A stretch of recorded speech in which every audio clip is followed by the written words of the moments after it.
Muy buenas noches, amigos y amigas. Estamos en un nuevo programa de Noche de Vinos de hoy, miércoles 9 de febrero de 2022. Hoy tendremos un programa especial, a diferencia de la mayoría de nuestros programas, que tenemos un solo invitado. Hoy tendremos dos invitados. Sergio Navas, rector de la Universidad Fundepos, y Gilda González, periodista. Hoy vamos a hacer un análisis desde la perspectiva de lo que fue el día de elecciones. Este segmento o estos meses lo hemos llamado Ruta 2022.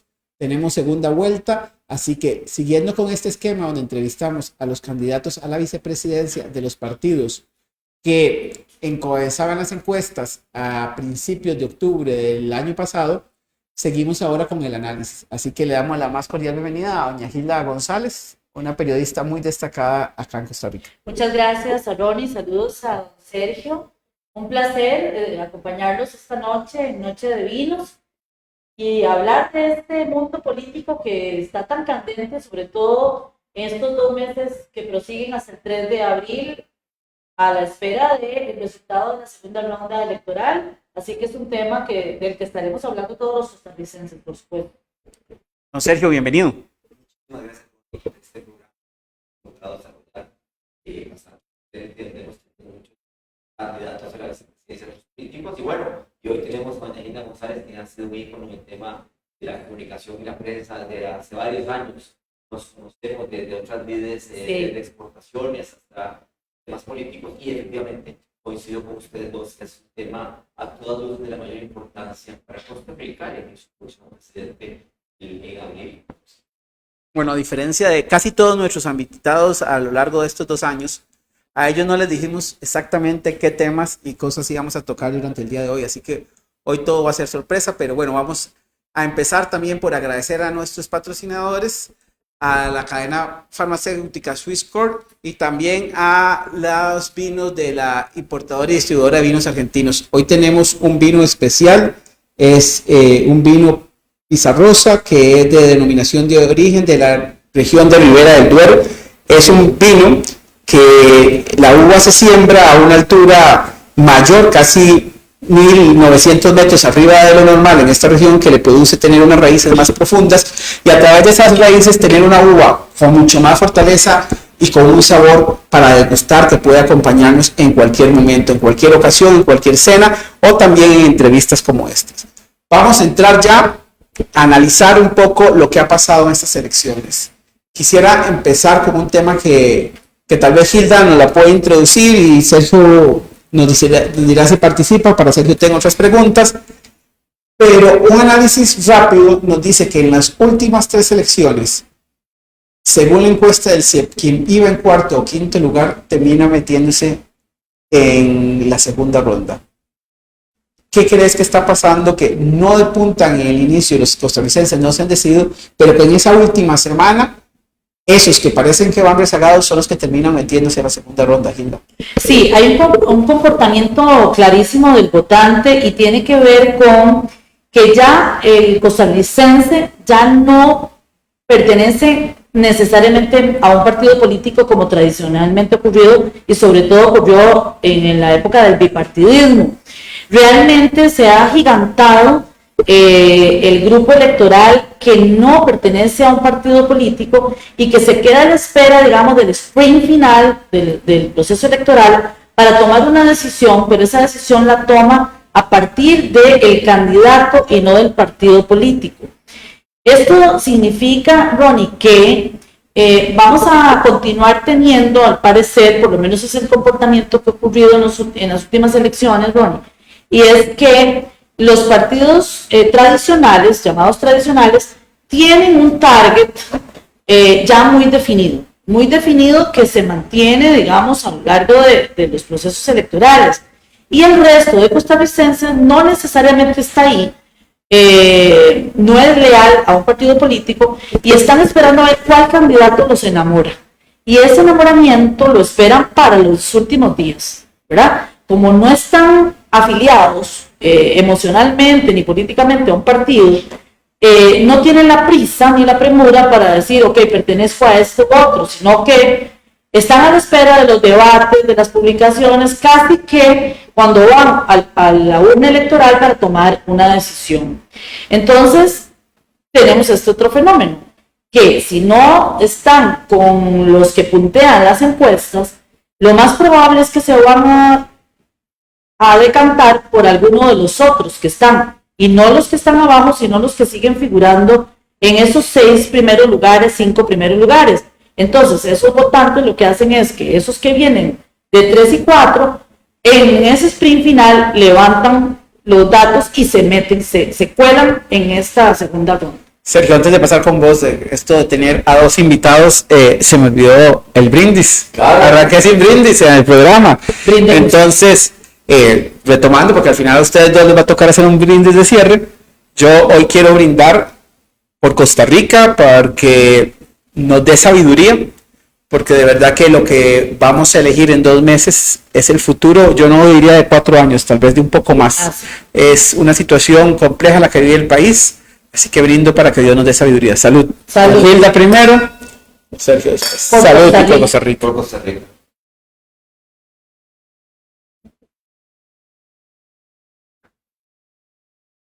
Sergio, hablando siempre de las mediciones y las encuestas y los análisis que se han hecho en los últimos años sobre los procesos electorales en Costa Rica, nos muestra que, y sobre todo en esta elección donde el abstencionismo creció casi un 8-9%, nos muestra que mucho de ese abstencionismo se da en el primer voto y en la gente joven. Usted, como rector de una universidad, ¿cree que las universidades en el tiempo electoral están cumpliendo un rol de realmente preparar a esos estudiantes para que se tomen el tiempo para hablar de política y para hablar del futuro del país? Creo que es muy buena pregunta que haces. Creo que va con el sistema educativo nuestro.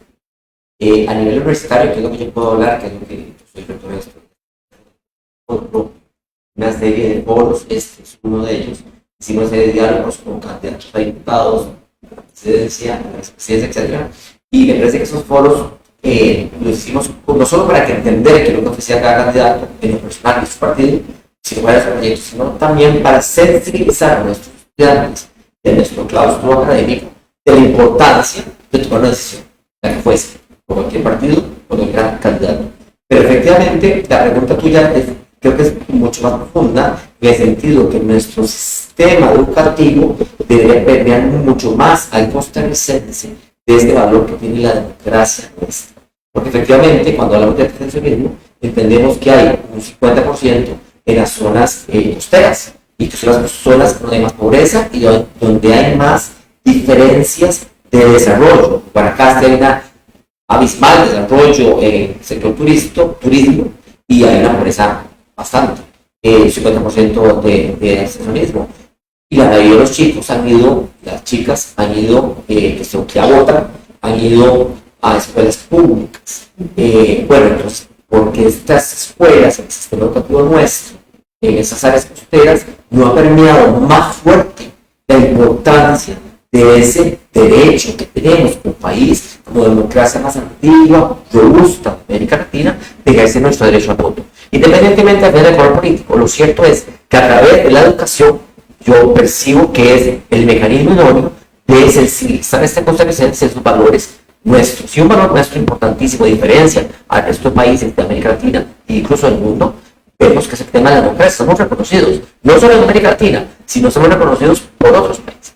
Y lo puedo decir con conocimiento de causa, porque hoy por hoy recibimos en nuestra universidad, somos la primera universidad que recibimos en momentos pandémicos a más de 600 emprendedores estudiantes europeos el año pasado. Y la mayoría de los temas fundamentales era un tema, no solo el tema de sostenibilidad como país, sino el tema de nuestra trayectoria de democracia y estabilidad política y de paz. Y bueno, esto se mantiene a través de todo un sistema.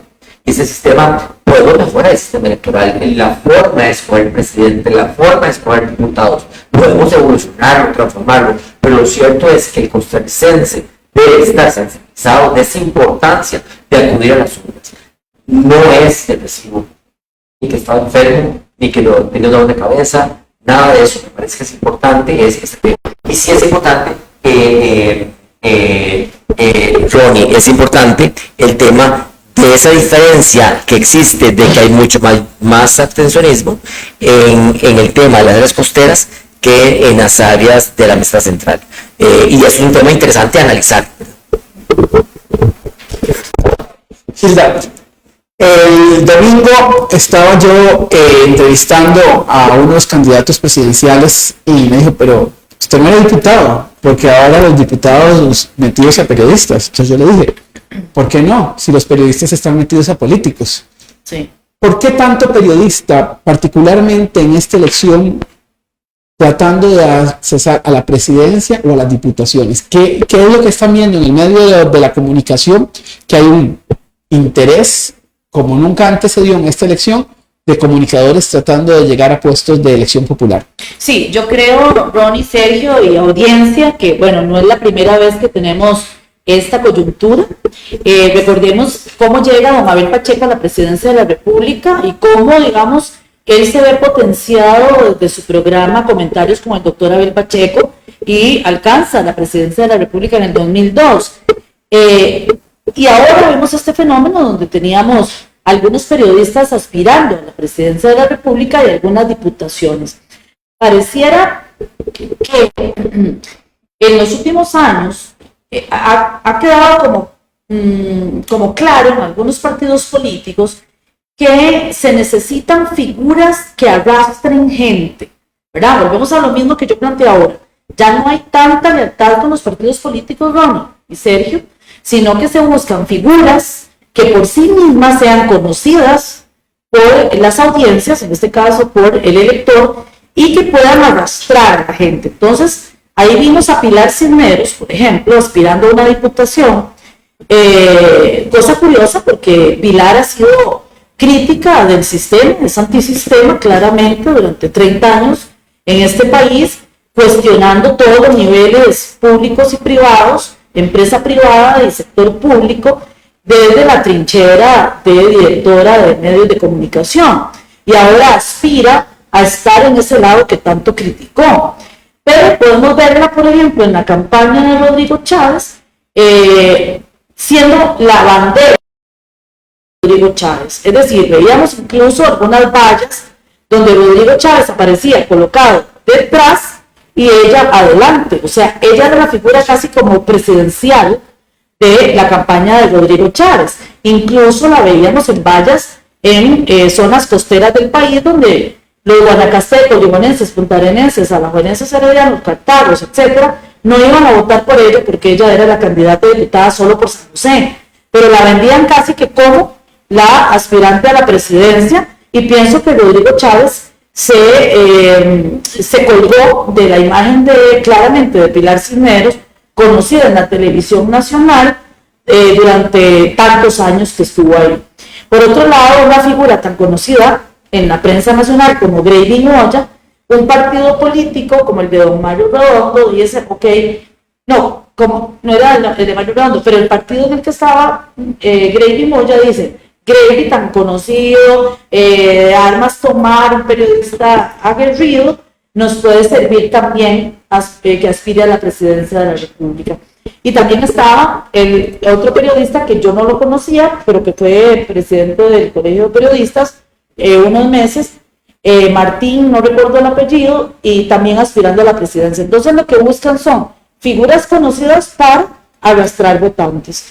Claramente buscando figuras conocidas para ver si de esa forma ganan las elecciones. Yo creo que para Rodrigo Chávez fue un resultado positivo, porque creo que gran parte del gane de Rodrigo Chávez es por Pilar Cisneros. Sí, me parece que las figuras que la gente reconoce a nivel de medios han sido un factor importante. Roberto, no sé si hacemos una pequeña pausa y ponemos el video de los patrocinadores del vino mientras que arreglamos el problema de sonido, o seguimos. Seguimos, dice Roberto. Eso es lo que pasa cuando estamos en vivo, a veces hay cositas que no. Sí, y tomamos vino en vivo también. Listo. Siguiendo con el área que evidentemente vos más tenés acceso, pero que es importante dentro de la temática electoral, es 6 de cada 10 niños que inician primaria no terminan quinto año de colegio.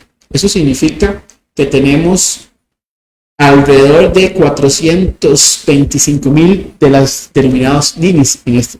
son chicos que ni estudian ni trabajan. En esta administración, la Asamblea Legislativa aprobó una ley que es la de educación dual, que a pesar de que le posibilita a muchos de estos muchachos que no terminaron o que no se sintieron compenetrados con el sistema educativo formal, a tener acceso a un conocimiento para desarrollar una tarea.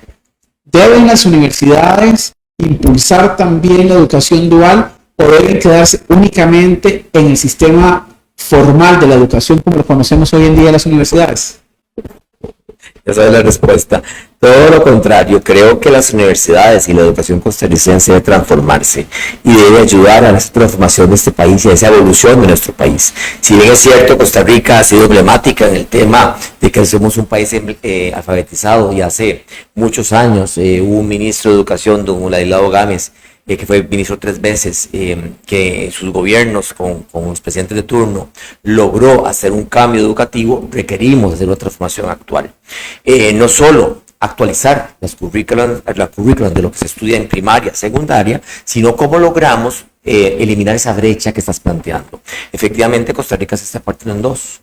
Ese estudiante que al final entra a escuela primaria, que quizás en su rezago termina la primaria, pero al final no termina la secundaria, que es una gran cantidad de costarricenses, y es una población que hoy por hoy está trabajando, y es una población que es mano de obra muy importante, y hemos encontrado como universidad que ahí tenemos un mercado fundamental, y hemos desarrollado una serie de programas a nivel técnico, casualmente para dotarles de las competencias. Cuando me hablas de educación dual, Costa Rica tomó el modelo alemán, que es importantísimo, y es fundamental, y es un modelo europeo que está comprobado. Y efectivamente lo hemos analizado bastante bien, igual hemos analizado el modelo español. El modelo español quizás tiene un proceso mucho más de acompañamiento de la institución académica con la empresa. El estudiante no va solito a la empresa a buscar esa forma de cómo la empresa me da la autorización. Bueno, creo que este tema de la educación dual es fundamental, ya está regulado y ya se puede hacer en Costa Rica. Y ya hay ejemplos que se lo están haciendo. Hay varias universidades. De hecho, nosotros tenemos un programa con la Alianza Público-Privada, con el Ministerio de Trabajo y COPESA, que es una empresa zona franca y cooperativa, y graduamos los primeros 80 estudiantes del primer técnico de mantenimiento aeronáutico. De esos hay un porcentaje que es más de un 50% que ya tiene su primer empleo. Y creo que eso es importante. Y creo que cuando me preguntas, las universidades deben hacerlo, es una obligación, y más en Costa Rica, que hay más de 60 universidades, de las cuales hay 4 o 5 que son bastante potentes, y bueno, creo que todas tenemos que hacer nuestro esfuerzo. En el otro tema que yo quería meter, apoyar a lo que plantea Gilda, me parece que a todas luces lo que plantea Gilda es totalmente cierto. Hay un electorado que ya no sigue los partidos políticos, hay un porcentaje pequeño que sigue a Liberación Nacional, pequeño, pero no es aquel del 40%, es un porcentaje que se mantuvo un 30, 20 y tanto, que al final, si metemos el abstencionismo es menos, pero evidentemente el electorado ahora va mucho más a pasiones, mucho más en las últimas semanas, y hay un porcentaje de ese electorado que analiza mucho más el plan de trabajo, quién me lo presenta, etcétera, etcétera. Pero además siento yo que en esas 3 últimas elecciones ha jugado y ha pesado, sobre todo en esta última, el tema del marketing digital, que es fundamental. La política cambió. Ya no es aquello de que teníamos las guías y la cosa de las barriadas y el tema físico. Ahora es mucho por internet, y están los fake news y están todos los mecanismos. Incluso este es un programa que sirvió para conocer qué pensaban, y Gilda lo ha hecho en sus programas. Entonces siento yo que ahí la información es mucho más fluida. Ya el costarricense tiene mucho más cercano el tema. Entonces, si ponemos un tema de discusión, tengamos claro que si yo digo A, el contrario va a decir B. Y bueno, ahora tenemos un gran reto. Tenemos dos candidatos graduados, inteligentes, con muy potentes. Uno que se esperaba que llegara a la segunda ronda, que tiene un plan, que creo que no tiene ese partido claro que iba a tener ese contrincante que tenía hoy, y otro candidato que no se lo esperaba, y su equipo no se lo esperaba ir a la segunda ronda. Bueno, que vamos a ver ahora en estos pocos meses. Es poco el tiempo que tenemos para actuar, y creo que vamos a ver cosas muy interesantes, y que hay que darles ese pensamiento, donde la educación es fundamental, porque requerimos que todos los costarricenses acudamos a las urnas en abril y escojamos la mejor opción. Yo aquí no estoy votando a favor de uno o el otro, porque por el rango de académico no puedo hacerlo, pero efectivamente es importante que ese nivel de abstencionismo baje. Gilda, yo he escuchado que ese abstencionismo creció porque la campaña no calentó. Que a pesar de todo lo que estaba circulando, sobre todo en redes sociales, fue una campaña fría, atípica. Vos como comunicadora, ¿le faltó a la estrategia de las campañas tener un mensaje más claro que enamorar a la gente y que realmente se apasionara por participar en este proceso electoral? Sí, sin duda alguna la campaña no calentó, pero aquí hay como dos partes de la moneda. Por un lado, hace 4 años el país estaba absolutamente dividido en dos. O estabas a favor o estabas en contra del matrimonio igualitario. Eso dividió al país, confrontó a familias, confrontó a amigos, confrontó a parejas, etcétera, alrededor del sí y el no. Y yo no quiero, por ejemplo, personalmente, una Costa Rica tan polarizada como la vivimos hace 4 años. Pero eso le ayudó al elector a decidirse con más facilidad, porque es más fácil decir estoy a favor, estoy en contra. Eso me facilita muchísimo la decisión de voto. En esta ocasión, 4 años después, Ronnie, no había un elemento divisorio del país. Entonces, tenías 25 candidatos, 25 opciones, y no tenías un sí y un no. Entonces tenías demasiado variopintas las posibilidades. Entonces tenías que hacer el esfuerzo como votante para decir cuál de todos estos 25 me gusta. Eso dificulta a un electorado la toma de decisión de votar. Es más fácil decir estoy a favor, estoy contra, ¿verdad? Entonces ya voy, papá. En cambio, si yo tengo como votante que hacer el análisis personal, la reflexión y decir, ok, bueno, de todos estos voy a ir descartando qué hago, cómo lo muevo, cómo... Eso es un trabajo individual muy fuerte, que no todo el mundo logra. Entonces hay gente que dice, no lo logré, no voy a votar. Creo que hay un elemento, digamos, que hace que aumente el abstencionismo en relación con hace 4 años de 6 puntos. Un poco la pandemia, pero además encontrar ese electorado que ninguno le mandaba señales como de enamoramiento, ¿verdad? Entonces me cuesta definir, nadie me está enganchando, nadie me enamoró. Entonces, hay un dato que a mí me parece que es interesante de analizar y es cómo las encuestas, y ahora me imagino que vas a hablar de las encuestas, pero, por ejemplo, don José María Figueres, en las encuestas aparecía con un 17% y termina con 9-10 puntos más arriba. ¿Qué es lo que ocurre ahí? Que don José María logra enamorar a ese 10% que al final vota por él y que se había convertido en un voto silencioso, ¿verdad? Entonces don José María sube al 9 o 10 a un 26-27% de seguidores. Don José María sí logra ese 10% adicional. Y los otros, mientras baja doña Linet, los otros iban enamorando y por eso vemos a un Eli Feinstein que sube y a un Rodrigo Chávez que sube y que logra, digamos, en ese caso, Rodrigo colarse. Pero ahí podríamos ver qué hubiera pasado si hay una semana más de tiempo, si por ejemplo a Eli Feinstein le alcanza, que yo diría que una semana después, incluso Eli Feinstein podría haber dejado perdido a Rodrigo Chávez, porque Eli sí tenía un crecimiento potencial muy alto, mucho más alto que el de Rodrigo Chávez. Entonces, una semana más, otro cuento podríamos estar contando. 25 partidos, una supuesta oferta electoral muy grande para los costarricenses, pero cuando entramos a analizar algunos de los planes de gobierno, habían planes de gobierno de 20 páginas. 20 páginas para todos los problemas de este país. Sergio, a pesar de toda esa oferta electoral que había una oferta realmente académica para que los costarricenses tuvieran opción para elegir. En varios partidos hay gente muy robusta, reconocida académicamente, que trabajaron todo el proceso de sus propios propuestas, digamos, de sus programas de gobierno. Bueno, alguien que ya no está, que es el equipo de educación de la unidad, después de Javier Castro, y hay otros compañeros, incluso algunos colegas de universidades privadas.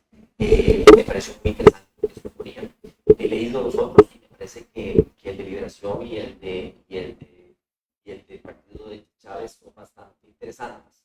Pero sí me parece que hay que hacer mucho más específicamente de esa transformación de la educación costarricense como un mecanismo a lo que queríamos de la nueva Costa Rica, de esa Costa Rica bicentenario, donde requerimos no solo generar esas competencias para la empleabilidad, para todo aquello que se requiere para la inversión extranjera, que hay un gap importante con el tema del bilingüismo, sino que también con el tema tecnológico. Y efectivamente sentimos que hay un esfuerzo importante que hay que hacer, o entregar un esfuerzo para generar emprendedores desde los colegios. El chico que no siguió con su carrera universitaria, que tenga bases para tener su propia empresa. Y me parece que eso es fundamental en todo el proceso. Creo que ahí Costa Rica es un país segundo se requiere más de educación. Bueno, pero tú que esa inversión que estamos haciendo en educación sea realmente efectiva y que la calidad de la educación, digamos de alguna forma, porque yo vengo acostumbrado y aquí en esta universidad privada y soy empresario y todo se mide. Lo que no se mide no se puede mejorar, es que no exista, es que no se puede mejorar. Entonces, ¿cómo medimos para efectivamente mejorar esa calidad de educación? Y creo que ahí tenemos un sector educativo muy potente, muy organizado, está organizado por diferentes formas.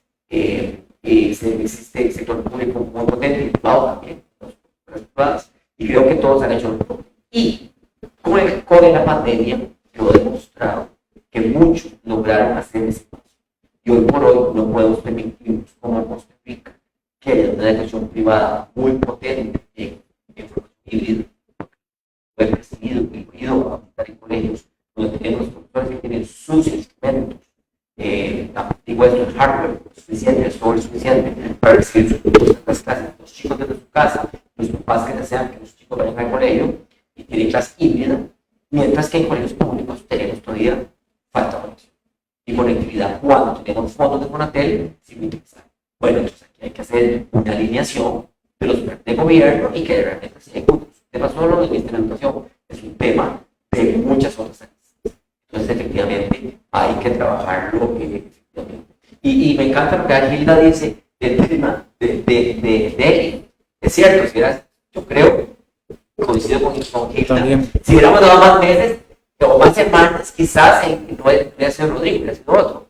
Y efectivamente algo que hay que analizar los partidos, sobre todo Liberación y Rodrigo. Rodrigo no ganó ninguna provincia, ganó cantones. Y efectivamente ganó los cantones San Carlos, San Ramón, Cantón de la Abuela, interesantísimo, Cantón de Occidente. Bueno, hay que hacer un análisis. ¿Qué pasó ahí? Él efectivamente ganó. Y yo vivo en la parte de Curridabat, San Pedro, Gallera, Naranja, aquello.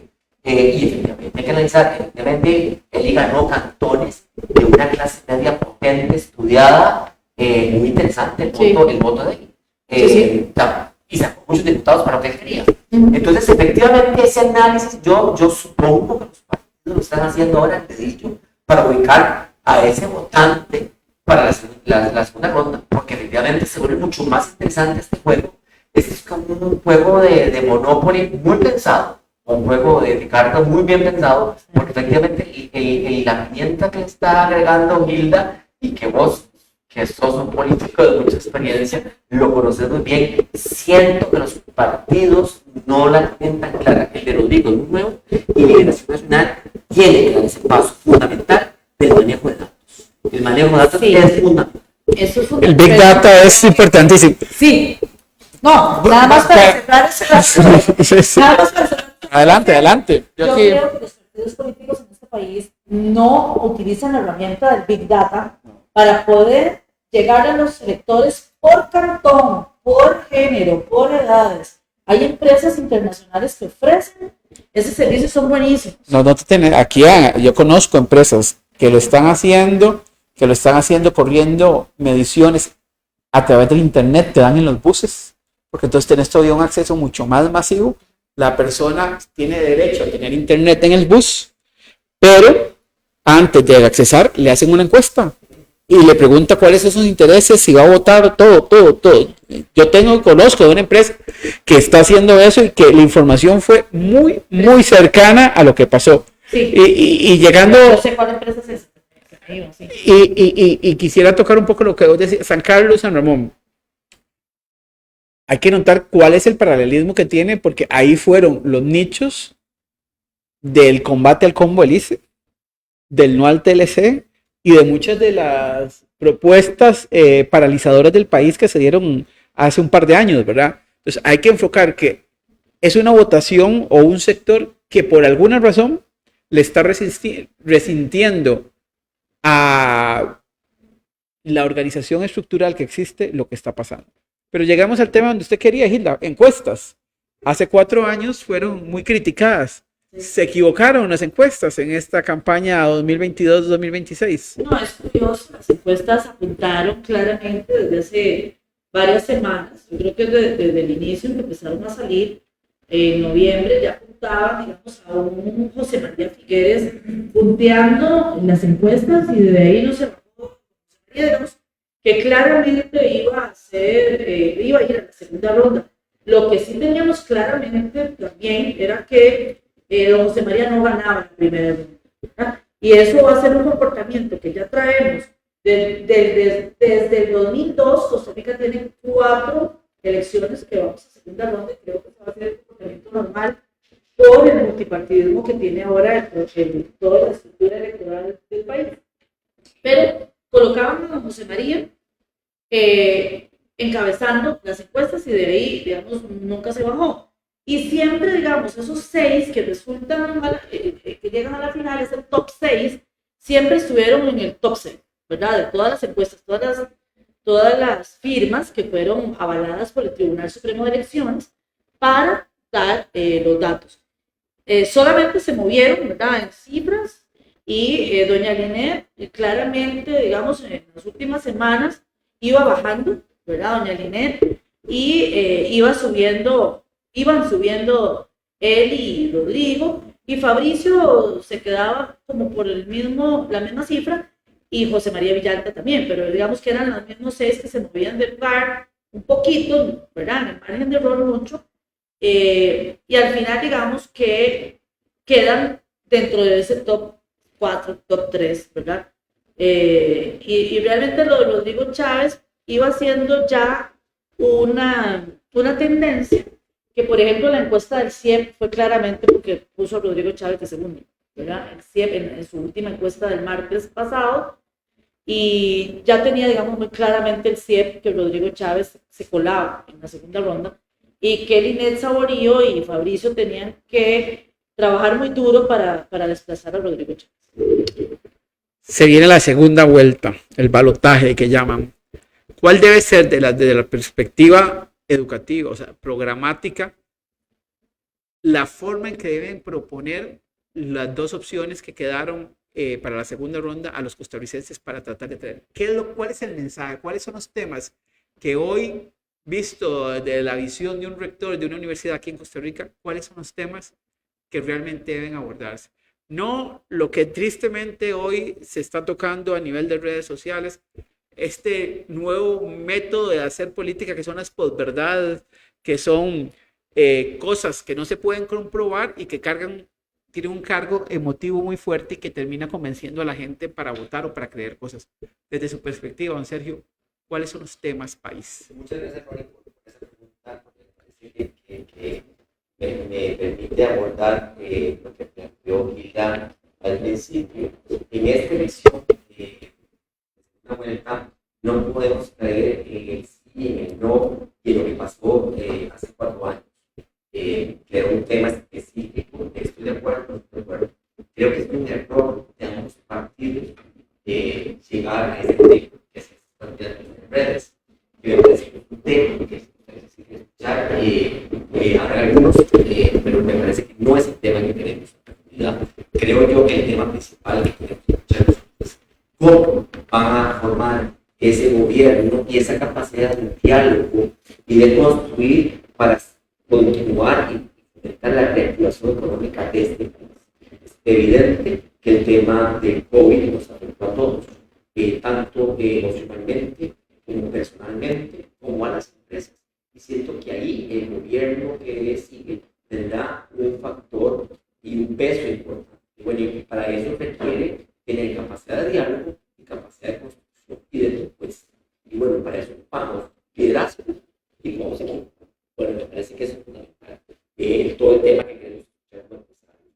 Otro tema fundamental, todo el tema, tenemos un país que ya firmamos, somos parte de la OCDE y es una hoja de ruta importante, pero que vamos de ahí como parte de ese gran juego en el que estamos en grandes ligas y que estamos planteando. No es un tema solo del Ministerio de Comercio Exterior, es un tema de todos los ministerios que tienen una hoja de ruta efectivamente, cada uno en educación, en competitividad del Ministerio de Economía, de Infraestructura, etcétera, etcétera, incluyendo el de Telecomunicaciones y incluyendo el MIS. Bueno, hay todo el sector gobierno tiene una hoja de ruta que ya planteamos más de 200 temas, exámenes, etcétera, etcétera, que planteamos en OCDE y tenemos un tiempo prudencial para cumplir incluso reformas de ley legislativa y de reglamento. Bueno, ahí hay todo un plan. No es solo un tema que yo voy a poner un ministro ahí o un embajador en OCDE, eso es fundamental. Otros temas fundamentales que creo que al electorado le interesa, porque yo he percibido desde el área académica, el tema de sostenibilidad. Es un país que estamos casados con temas de sostenibilidad, es un país que además hagamos provecho. Ya el turismo cambió, es cierto, efectivamente, es el principal servicio de exportación de nuestro turismo y hoy por hoy, lo que encontramos es un turismo diferente.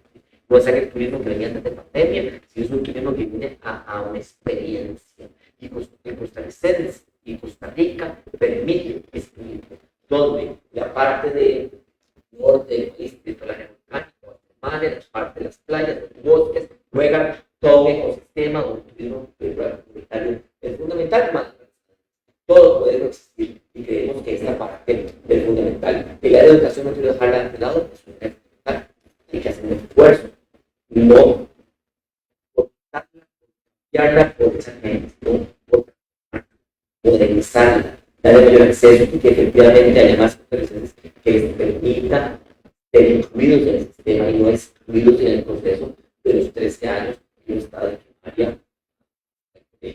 Hay muchísimos chicos que quedan excluidos porque el sistema no es público. Y creo que hay otros temas fundamentales que nos interesan, pero realmente generando recuperación económica a través de ¿qué? Generación de empleo. ¿Cómo generar empleo? Estamos claros que el sector público es un generador importante, pero requerimos que el sector público se transforme y tenga mucho más eficiente de servicios públicos. Requerimos que la extranjera. Está claro que el país creció por la pandemia. ¿Quién creció? Las exportaciones y comercio exterior crecieron. Y las empresas que están ligadas al comercio exterior en este país crecieron. Es tan fácil. Uno va a las regiones costeras que están ligadas a comercio exterior, crecieron, pero hay otras regiones que están más pobres. El sector del GAM, que está ligado al comercio exterior, creció en exportación. La exportación se transformó, evolucionó. Es cierto, la cadena logística es más cara, cambió, pero efectivamente hubo un logro del sector privado de que se transformó. El sector privado costarricense y el sector privado de inversión extranjera. Y otra parte del banco que es fundamental es el tema de la innovación y el emprendimiento. Es fundamental que Costa Rica sea una nación emprendedora, que ya no es por todas determinemos que este país requiere de emprendimiento. No podemos seguir cargando el empleo al sector público, porque el sector privado no puede seguir manteniendo el impuesto. Debería tener un sector público mucho más eficiente, mucho más ágil, y podemos medirlo a través de los parámetros de OCDE. Ahí están, midámoslos, apliquémoslos y empezamos a mejorar. Pero efectivamente requerimos que haya más, exista una promoción de un mayor emprendimiento. Y los emprendimientos no nacen de la noche a la mañana. Existe un tema de financiamiento, pero existe un desarrollo, pero existe un tema de formación desde el inicio, de cómo formo yo empresas, cómo me caigo, cómo me levanto y cómo supero los problemas. Todos hemos caído en un momento dado nuestros emprendimientos y nuestras ideas. ¿Quién me acompaña? ¿Quién me guía? No tengo que hacer una maestría para ser empresario. Uno aprende de camino. Y bueno, las universidades, los colegios, desde el INFIL propio de educación deberíamos enseñar a ser emprendedores. No solo son empleados, los que somos maravillosos, pero bueno, que tengamos esa quita para tener ese espíritu de ser emprendedor. Ahora que trabajamos con emprendedores fuera de GAM y dentro de GAM, encontramos desde emprendedores tradicionales hasta emprendedores que usan la tecnología. Y es fundamental. Y ahora que estamos en un círculo de emprendedores a través de Europa y de Asia, es muy interesante ese retroalimentación que se da, por ejemplo, Dan Kitchen, yo no conocía que existía ese término, que es cocina oscura, y yo cuando lo traduje, yo, ¿qué será eso? Y me meterme, no es tan fácil, que es comida delivery, que es comida que se envía a la casa, y existen en Costa Rica, ya existen experimentos de emprendedores que hacen eso, interesantísimos sus experiencias cuando las comparten con europeos de buenas prácticas. Eso hay que hacer, y eso creo que las universidades podríamos trabajar mucho más fuerte. La Universidad de Costa Rica tiene auge. Nosotros tenemos aquí el programa PIA con Banca de Desarrollo, Ministerio de Economía y Seneco con las cooperativas. Está claro que la Latina tiene CDM. Está claro que hay todas las universidades, el tecnológico tiene su propio centro de incubadora y de potenciar emprendimientos. Ahí sentimos que el ecosistema emprendedor, los costarricenses, hay que empoderar, fortalecer. Yo creo que lanzando todo un tema de la zona emprendedora, el gobierno que quede, esa es una idea, o que lo fortalezca para hacer una fábrica de emprendimientos de nuestro país, además de fortalecer el tema de nuestro país. Bueno, aprovechar para saludar a María Dengo, Álvaro Sánchez, Ana Lobo, Helen Calderón, Ángela Sánchez, algunas de las personas que han comentado este programa. Hilda, Sergio nos hacía un análisis desde la perspectiva de propuestas, pero vienen 2 meses donde esas propuestas se quedarán en el papel mucho y nunca se convertirán en realidades si se pierde una elección. ¿Cuál debe ser la propuesta de comunicación de estos 2 meses, de estos 2 partidos, para poder atraer a ese electorado? O que no votó, o que votó por otras fuerzas. Estamos hablando que 28 de José María Figueres y 18 da 46 del 100% que votaron.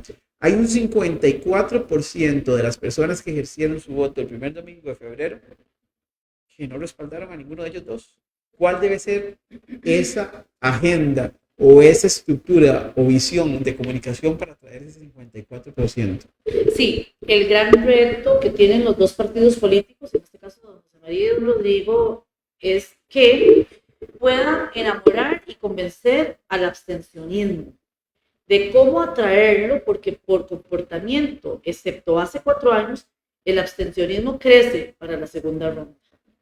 No creció hace 4 años porque teníamos eso que hablaba yo ahora, un país dividido, entonces eso pica más a la gente de yo te gano por el sí o vos me ganas por el no, etcétera. Pero ahora no hay esa división, entonces lo que se tiene que hacer es cómo enamoramos a ese abstencionista, ¿verdad? Número 1, ese es el gran reto de ambos candidatos. Pero, número 2, el gran reto que tienen también es crear una campaña limpia de ideas, y eso va a ser muy difícil. Los 2 han hablado de una campaña de altura, incluso don Rodrigo Chávez, la noche del domingo, habló de que pedía una campaña de altura, pero al día siguiente su equipo de trabajo ya estaba generando información bastante fuerte en contra del candidato contrario, José María. Bueno, si los candidatos apelan por una campaña limpia, debería de no ser discursivo, debería de ser ejecutivo. Es decir, que no lo digan con sus palabras, sino que lo concreten en sus acciones. Entonces, era muy extraño escuchar a don Rodrigo Chávez el domingo en la noche pedir una campaña de altura y el lunes mismo ver una campaña bastante baja en contra de su opositor. Entonces, ahí yo creo que los 2 tienen que cuidarse, de José María Figueres también, de no hacer esta campaña sucia, porque entonces las ideas, la discusión de altura, lo que el costarricense necesita hoy, en medio de una alta crisis, en medio de 2 años de pandemia, en medio de 2 gobiernos muy cuestionados por los costarricenses, al punto de que el Partido Acción Ciudadana, el partido de gobierno, desaparece del mapa porque no tiene ni siquiera medio diputado en el Congreso. Eso significa que Costa Rica está castigando al Partido Acción Ciudadana porque en 8 años no pudieron hacer las cosas como tanto ofrecieron. Entonces, ese concepto de cambio que ofreció el Partido Acción Ciudadana fue una mentira. Entonces, el votante tiene que ser muy consciente con campañas de altura de realmente qué es lo que requiere Costa Rica. Lo que requiere es resolver el desempleo, que tenemos un 15% según las cifras oficiales, pero que yo siempre he dicho que esas cifras no concretan la realidad, la brecha tecnológica que hay en el país, la brecha educativa de la que hablaba Sergio Navas ahora. O sea, ¿cómo tenemos que resolver eso? Una reactivación económica que nunca se dio, el sector turístico, las exportaciones, no puede ser que creamos en discursos populistas, porque de eso está lleno Latinoamérica. Y entonces, ¿realmente queremos discursos populistas en la presidencia de la República? Tenemos que analizar cuál es el perfil del candidato que necesitamos para gobernar. Y ahí tenemos dos personas que, como vos decías, Ronnie, al inicio, son dos personas muy inteligentes, con músculo internacional de una u otra forma, don Rodrigo Chávez en el mundo financiero, don José María Figueres en el mundo tecnológico y en el mundo del ambiente, de la sostenibilidad. Bueno, tienen músculo internacional en dos áreas diferentes. Pero bueno, ¿quién tiene equipo de trabajo? Vamos a ir viendo quién y quiénes van a estar alrededor de esos candidatos, cuáles son las ideas reales, porque es muy fácil venir a decir aquí que van a arreglar todo. Y eso no es cierto, ni lo fue hace 4, ni 8, ni 16 años. Entonces, tenemos que ser unos electores que no nos dejemos llevar, Ronnie y Sergio, por los memes, por la basura de comunicación, por la guerra sucia en los videos. Da pena, digamos, tener que ver un video de doña Josette Alma, a quien respeto mucho, como mujer, tener que salir ahí a aclarar cómo era su vida marital. No, hablemos de quién de los dos puede responder por la economía de este país, por el crecimiento de esos emprendimientos, por la gente que perdió sus trabajos y está haciendo Uber y está viendo a ver cómo lleva comida a su casa. O sea, hablemos de verdad, pero se ofrecen campañas de altura que lo concreten, ¿verdad? Pero uno también, yo siempre apelo al votante. El votante no se tiene que dejar llevar por esa basura que vamos a recibir en los WhatsApps, en las redes sociales, en el Facebook. O sea, tenemos que ser también discriminatorios de la información y no dejarnos llevar que voto por este porque se ensució el otro, porque el chuica que le sacó al otro, ¿verdad? Porque si no vamos a caer muy bajo como electores y como candidatos. Sergio, en las universidades usualmente llega al inicio del curso, llega mucha gente y al final siempre hay deserción. Estoy haciendo esta comparación, tratando de hacer como una figura literaria, en el sentido de vamos a tener deserción de los votantes en relación de la primera a la segunda ronda. Sobre todo algo que me llamó la atención, ver los datos de que además de que el abstencionismo creció en esta campaña, los votos blancos y nulos crecieron en un 100% en relación al 2014. ¿Va a seguir? ¿Cuál es su perspectiva? ¿Vamos a tener más desbandada y vamos a tener menos votantes el 3 de abril? Reto fundamental, y lo plantea, no solo de cultivar ese 50% de accionistas de la que ya existe y me cuenta en las otras, sino que es un reto. Me parece que ahí los partidos políticos deben verificar dónde están, cuáles factores, cuáles distritos y cuál es ese tipo de elector que nos está llegando.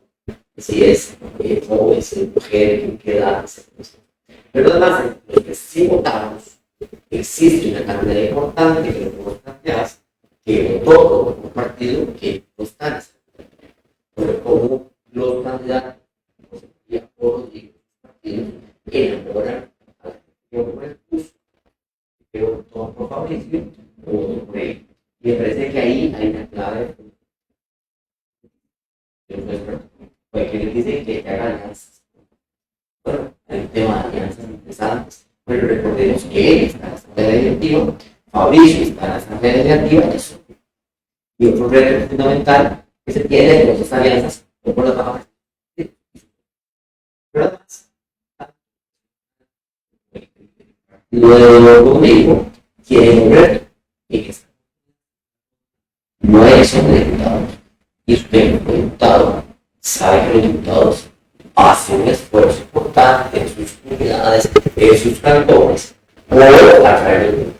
Y esta comunidad es de sea por estructura partidaria, organizada, en el nacional, o como digo, todo día abrir, voluntariamente, que independientemente de ciertos no hay un interés de los candidatos a diputados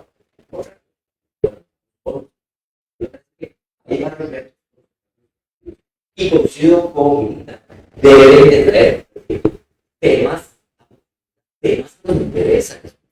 No que esto se convierta en una novela rosa, de esas que uno veía antes por lejana, de que si era no, que si era así, que tal. Me parece que es un tema, porque estamos en un momento cultural en el país muy poderoso, muy importante, en el que tomar decisiones para dar el siguiente salto y seguir trabajando en esta modernización de nuestro país, en nuestra transformación, donde la inversión extranjera es vital, donde la transformación tecnológica es fundamental y la educación. Y ahí creo que ligado al emprendimiento y a la sostenibilidad y las experiencias es positivo. Costa Rica no solo debería liderar atención a inversión inteligente, sino también deberíamos de trabajar, y Hilda recordará hace muchos años cuando hablábamos de comercio exterior, de generar polos de desarrollo, tanto en Guanacaste como en la zona sur del país. Si lográramos traer 2 Inteles más o parecidos a Intel, estoy seguro que este país rápidamente repuntaría en tema de empleabilidad y en tema de generación de empresas y todo ese ecosistema que se genera a través del comercio exterior. Pero bueno, sí, creo que hay mucho por hacer en el sector. Sergio, que tenemos una realidad latinoamericana muy peligrosa y estamos viendo, por ejemplo, en El Salvador, a un Bukele, una figura muy populista. Recordemos que entre el populismo y la dictadura de derechas o de izquierdas hay un límite transparente, un límite muy corto y un límite muy mágico. Entonces, ojo, los discursos populistas, ¿verdad? No queremos nosotros esos discursos de contra todo el sistema, voy a destruir todo y voy a quitar, o sea, ese tipo de frases determinantes que he oído en algunos candidatos para la segunda ronda son muy peligrosos, y meter a Costa Rica en esos discursos de voy contra todo, no ha resuelto, así comenzaba don Hugo Chávez hace muchos años en Venezuela, así comenzaba Daniel Ortega, así comenzaba Brasil, así comenzaba Bolivia, Perú, Ecuador, Argentina, Uruguay. Hemos tenido ejemplos muy claros de ese populismo barato, que llamo yo, que envuelve a muchos de los votantes porque, wow, este va a venir a destruir todo y a recomponer. Eso no es cierto. Y tenemos que ser muy claros en saber que nadie va a venir aquí a mejorar todo de la noche a la mañana. Eso no es tan cierto, eso es una mentira del discurso de los candidatos, y tenemos por eso que ser muy críticos como votantes y decir, bueno, ¿qué se puede hacer y qué realmente no? Pero esos discursos populistas que escuché para la segunda ronda, para mí, a criterio, son absolutamente peligrosos para Costa Rica. Y la vamos a ir cerrando, son 9, estamos 5 minutos tarde, entonces vamos a extender un poquito. Y 25 partidos, de los cuales 19 no alcanzan ni el 1% de la votación. ¿Debe haber un sistema más riguroso para la inscripción de partidos políticos? Sí, aquí hay una discusión muy clara, porque algunos analistas dicen, bueno, esto es la democracia costarricense, que cualquier costarricense aspire a la presidencia de la República, y entonces qué Costa Rica más linda, porque podemos ser 50 candidatos. Hilda González en 4 años va a decir, bueno, ya no quiere ser periodista y quiere ser candidata a la presidencia, entonces, o a la diputación. O a la diputación. Yo recojo algunas firmillas y ya creo el partido de los patitos, ¿verdad? Entonces, qué lindo, porque somos tan democráticos, pero eso no es cierto.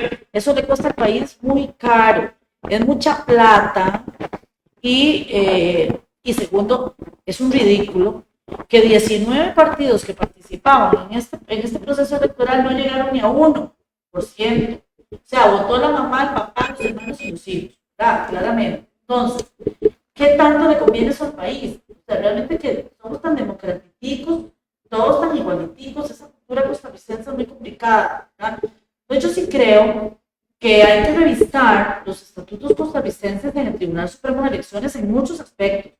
Primero que Costa Rica pasó del bipartidismo al multipartidismo.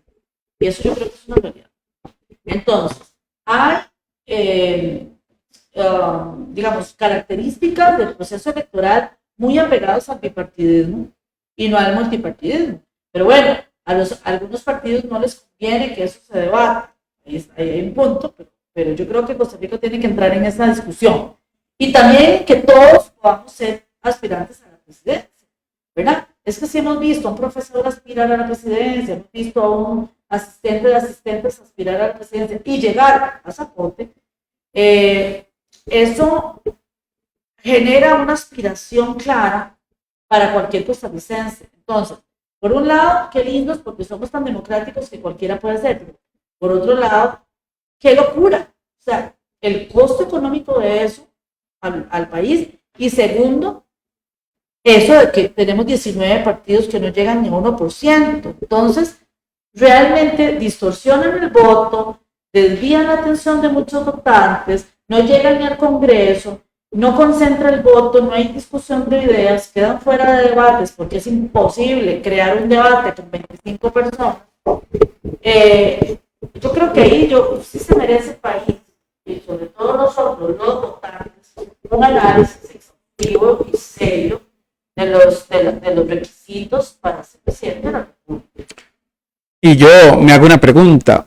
¿El resultado de esta elección hubiera sido el mismo si ese 14% que votó por esos 19 partidos no hubiese un estado? ¿Cómo se hubiera repartido ese 14%? Claramente no, porque esos son votos perdidos. Sergio, para ir cerrando, un análisis final de cómo fue esta campaña. ¿Llenó expectativas? ¿No llenó? ¿Faltó lo programático? ¿Faltó la comunicación? De 1 a 10, ¿cómo califica la campaña? Estamos en una universidad y así califican a los estudiantes. Qué difícil. Bueno, diríamos bueno, me parece importante rescatar aquí el tema de que somos la democracia más robusta de América Latina, si no, nos dice que la más antigua, y me parece que este proceso de madurez de nuestra democracia nos permite llegar a donde estamos, pero que efectivamente lo que plantea Gilda es totalmente de acuerdo. El tema de nuestro sistema electoral debe sufrir transformaciones de mejora, donde no nos hagan perder el tiempo, o esta amplitud con que vemos a veces los temas nos permitan tomar decisiones mucho más acertadas. Y efectivamente, esa cantidad de partidos que se dieron, que tienen su libertad, porque así existe en el sistema actualmente electoral, evidentemente hace que las cosas no fluyan con la rapidez o con la efectividad que uno quisiera. Y esto nos hace gastar un dineral otra vez en una segunda ronda. Ya vamos por cuarta vez, según lo que históricamente estamos viviendo. Y bueno, esto es un tema que deberíamos de revisar para fortalecer nuestra democracia con esa óptica. No estamos hablando de que no sea para eso. Ahora, cuando me preguntas esta campaña, creo que esta campaña hubo temas de lucidez, hubo temas de debate importantes. Los medios digitales jugaron a nuestro favor. Hubo mayor acceso a esa información de los candidatos, de los vicepresidentes, de los candidatos a diputado, y creo que deberíamos de jugar mucho más eso. Porque cuando uno pregunta quiénes son los candidatos a vicepresidentes de algunos de los 20 y pico de candidatos que teníamos, no los conocíamos. Es más, cuando uno fue a votar y abrió la papeleta de diputados, era un tema de partidos. Si uno no conoce la bandera de su partido, se perdieron porque había que abrir la papeleta de presidente. Ese tipo de cosas fue diferente y que creo que nadie lo ha notado. Y creo que que nadie lo ha analizado, que será tema de otro análisis, el tema del quiebre de voto. Porque mucha gente votaba por el candidato, pero no estaba contento con el diputado que le correspondía en la provincia que votaba y quebró el voto. Incluso yo conozco gente que votaba por candidatos más liberales y después candidatos conservadores en el tema del voto del presidente. Y me parece que ese tema de hacer esos análisis a hacer. Y efectivamente ese sistema electoral debe ser mucho más robusto, que nos permita, no sé si escoger a dedo a los diputados, pero efectivamente esos listados que nos dan a veces son listados que votas por ese, y si no te gusta el número 1, pero me gusta el número 5, que va en la nómina, ¿cómo hago para que ese número 5 sea el diputado y no el número 1? Eso no lo permite el sistema. Entonces uno debería analizar mucho más ese sistema, hacerlo mucho más robusto.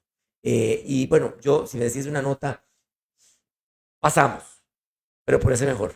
Creo, para mi gusto, podríamos ser mucho mejor. Profesor, yo los hubiera mandado a presión. Pero podríamos ser mucho mejor para no ir a una segunda ronda. Porque efectivamente creo que teníamos candidatos de peso y partidos con buenas propuestas para haber elegido presidente de una vez por todas. Ahora, ir a una segunda ronda implica que ojalá que le hagan caso a doña Hilda y tuvieran a doña Hilda de asesora. No sé si Hilda está asesorando con los dos partidos, pero efectivamente cuando uno analiza que uno tiene una serie de asesores y el otro no tiene muchos asesores, excepto una periodista de fuste, de medios de comunicación que efectivamente antes criticó al sistema y hoy es pro sistema, es interesante, porque me parece que ojalá que no caigamos en el error de agarrar una temática que no nos interesa y que esa es la temática. Y que no rescatemos el tema de lo que nos interesa a todos, cómo generar empresas, cómo generar empleo y cómo sacar este país para adelante todos juntos. Y no esa división que estamos viendo en las comunidades, en las zonas costeras, en las inversiones, donde yo veo un desarrollo enorme, no privado, y otra parte de lo público que vive casualmente las ayudas sociales del Estado. Entonces, hay una Costa Rica, una costa y una rica. Y bueno, ¿cómo hacemos que esa Costa Rica sea la Costa Rica que nos heredaron nuestros abuelos, donde hay una clase media potente, pujante, un país de oportunidades que le vamos a dejar a nuestros hijos, a nuestros nietos? Y eso es lo que deberíamos estar preocupados. Nosotros estamos viendo bien, ¿verdad? Yo soy mayor que ustedes dos, pero creo yo que ya cumplimos y vamos bien. Pero bueno, a los muchachos más jóvenes, ¿qué les estamos dejando? Y creo que me parece que esa discusión de fondo no se está dando. Y si es una discusión de egos, no tiene ningún sentido. No tiene ningún sentido. Y eso va a tener mucho, Hilda, que estás vos aquí, que sos comunicadora, eso va a tener mucho peso el tema de la comunicación. Y vos tocaste el punto de que el candidato puede ser una cosa, pero si el equipo de comunicación trabaja con la izquierda. Y me parece que ahí deberíamos como costarricenses exigir una campaña de altura, una campaña de propuestas. Existen las propuestas, discutámoslas. Bueno, yo creo que estar en el sistema no lo quita lo que sea antisistema. Nota, de 1 a 10, para ir cerrando. La comunicación de la La evaluación de la campaña en general, de propuestas y de comunicación. Sí, yo sí. Y algunos los dejaría. Hay mucho que hacer en ese sentido, en el manejo de la comunicación. Es importante, es transversal, es fundamental comunicar las ideas y saberlo hacer. Tuvimos algunos candidatos que no lo lograron transmitir, y esto no significa que sean idiotas, ¿verdad? Porque tenemos una confusión, decimos que es bruta o es bruto. La persona que no sabe responder o no puede lograr en minuto y medio dar una idea, eso no es cierto. Son personas inteligentes, solamente que no manejan la herramienta de la comunicación de cómo en minuto y medio poder responder y transmitir sus ideas en minuto y medio o 3 minutos. Pero eso se aprende, la comunicación se practica, son herramientas las que se utilizan, se puede capacitar en ese sentido, pero a veces el ego no nos permite aceptar que tienen problemas de comunicación los candidatos a la presidencia. Entonces, algunos candidatos y candidatas me decían, Hilda, es que después de que yo los entrevisté a 25, yo no puedo decir que yo tengo medio tal cosa, no puedo, no.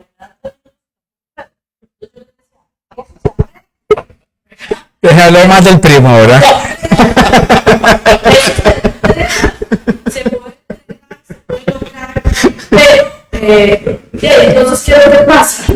Que el público se queda como a la espera de ¿qué me quiso decir en minuto y medio? No entendí. O yo vi en los debates algunos candidatos y candidatas decir, bueno, uno, tal cosa, y nunca dijo 2 también. O sea, no entendí porque de uno no pasó. Entonces, digamos que se podía aprender a hacer las cosas, no se hacía porque no se quería aprender. Entonces, ahí hay un gran problema de comunicación, ¿verdad? Yo creo que los 2 candidatos a la segunda ronda tienen una capacidad de comunicación buena. Tanto José María como Rodrigo, a Rodrigo yo no lo conocía, bueno, es que vivió 35 años fuera del país, realmente los periodistas no lo conocíamos hasta que este gobierno lo trajo como ministro de Hacienda. Pero no lo conocíamos a él, no sabemos nada de él y realmente, digamos, tiene capacidad a la hora de hablar. Don José María, como expresidente de la República, pues tiene obviamente un entreno bastante amplio de cómo hablarle a la gente. Así que yo reitero que yo espero que ambos candidatos a la segunda ronda realmente tengan un comportamiento de altura y le expliquen a los costarricenses claramente, sin populismo ni frases lapidarias de voy a meter a todos en la cárcel, ¿verdad? Porque ese tipo de, reitero, si vamos a toparnos con ese tipo de frases de los candidatos y voy a perseguirlos a todos y echarlos a todos del sector público y cerrar todas las empresas y perseguir a la gente que tiene un Maserati o tiene un Mercedes-Benz, porque en este país nadie puede tener eso, ese tipo de persecuciones y de frases populistas, Costa Rica nunca las ha tenido ni necesitamos tenerlas. Entonces, realmente yo espero que don Rodrigo y don José María discutan los principales temas, los temas medulares para el desarrollo del país, la brecha socioeconómica que tanto tenemos, para el crecimiento de la riqueza, para el cierre de la desigualdad. Costa Rica es uno de los países más desiguales en el país, en Latinoamérica, y realmente esa desigualdad se ha incrementado. Entonces, tenemos temas de Ronnie y Sergio, y yo espero que nosotros como electores también lo exijamos. Y si vamos a encontrar uno de estos dos candidatos que van a venir a querer vendernos humo, deberíamos de ser nosotros humo. Así es, Gilda. Muchas gracias, Gilda. Muchas gracias, Sergio. Son las 9:13, nos pasamos como 8 minutitos. Primero sí, el brindis. Creo que quedaron temas de hablar, las costas, el fenómeno de que esa depresión económica, esa falta de acceso a la educación, también es sinónimo de abstencionismo en todas estas zonas. ¿Qué es lo que no hemos hecho como país para que tengan oportunidades como se están dando en el Valle Central? Creo que hay muchos otros temas que a lo largo de estos 2 meses vamos a ir tocando en el programa, ya sea con ustedes o con otros invitados. El brindis, Gilda, primero las damas. Primero, muy complacida de haber compartido con ustedes esta noche, Lori, felicitarte por Noche de Vino, este tipo de esfuerzos, de programas, de canales, de medios alternativos que buscan ofrecerle a las audiencias otro punto de vista, que contrasten información, que tome la palabra de la gente más sencilla, de las voces de la calle realmente, de que vos te puedas traer aquí a diferentes personas. Eso hace a Costa Rica más libre en la expresión. Entonces, felicitarte, Ronnie, primero por eso, estaba muy bueno el vino, también de paz. Brindo por nosotros los costarricenses, por nosotros los votantes, por nosotros los que tenemos que decidir quién llega a partir del 8 de mayo a la principal silla de San Juan. Por nosotros los que tenemos que pensar, reflexionar y tomar una decisión. Tomémosla conscientes, tomémosla por Costa Rica, no porque nos embarquen en un discurso, sino porque nos embarquen en un proyecto que valga la pena. Salud. Salud, Sergio. Gustavo. Sergio, vos. Primero, Ronnie, agradecerte por este esfuerzo que has hecho, que has liderado. Noche de Vinos en nuestras instalaciones de la Universidad Fondepoce, aquí esta es tu casa. Que hoy tenemos una invitada superestrella, que es doña Gil, que es muy querida, muy respetada, periodista nacional, que la conocimos desde hace años en el Financiero y otros medios, y bueno, luego en radio, etcétera, en Nación. Pero bueno, hemos sido grandes amigos de la discusión política y analítica de la economía de este país.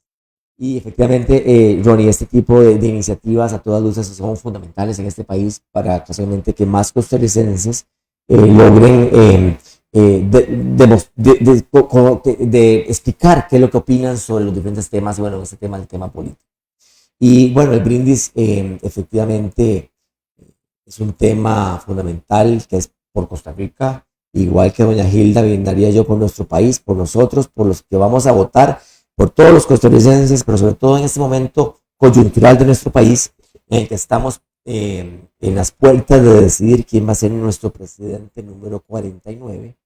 Y vamos a participar todos, o podemos participar con nuestro derecho a sufragio y elegir entre dos partidos, entre dos candidatos, que todos los dos tienen muy buenos currículum, pero que efectivamente hay que escoger uno de los dos.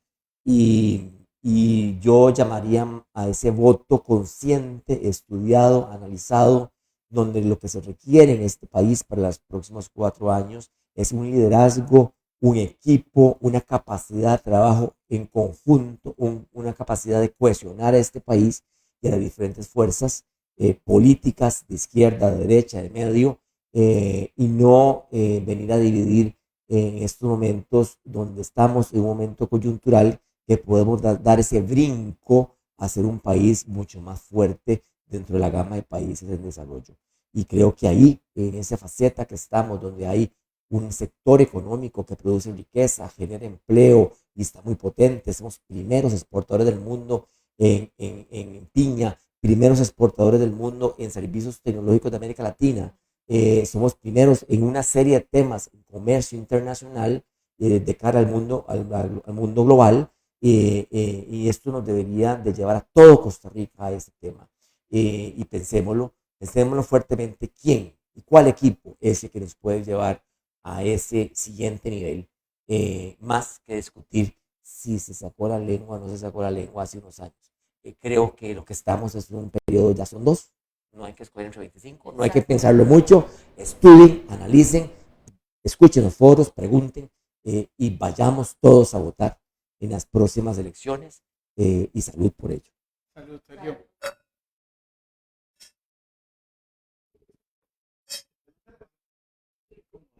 Estoy como en la silla. Bueno, así llegamos al final de un nuevo programa de Noche de Vinos. Esta iniciativa que surgió en agosto del 2020. Ya llevamos un buen tiempo compartiendo con ustedes los lunes al principio, ahora los miércoles, acá de nuestra casa. Recordarles que como hoy es noche de fútbol, yo sé que este país es muy futbolero. ¿Quiénes juegan? Alajuela Cartago. Herediano no juega. Mañana. Así que recordarles que quedan nuestras 3 plataformas, Universidad Fundepos, Voces por Media Calle y Noche de Virus. A partir de ahí pueden compartirlo mañana para que vean este buen análisis que hemos tenido de la campaña electoral. Roberto, no tenemos programa de en 8, ¿verdad? Vamos a tener una pausa para preparar los invitados que vamos a tener de cara a la segunda ronda y nos vemos entonces de hoy en 15 para el análisis y el inicio de todo lo que será la segunda ronda aquí por Noche de Vinos. Muchas gracias.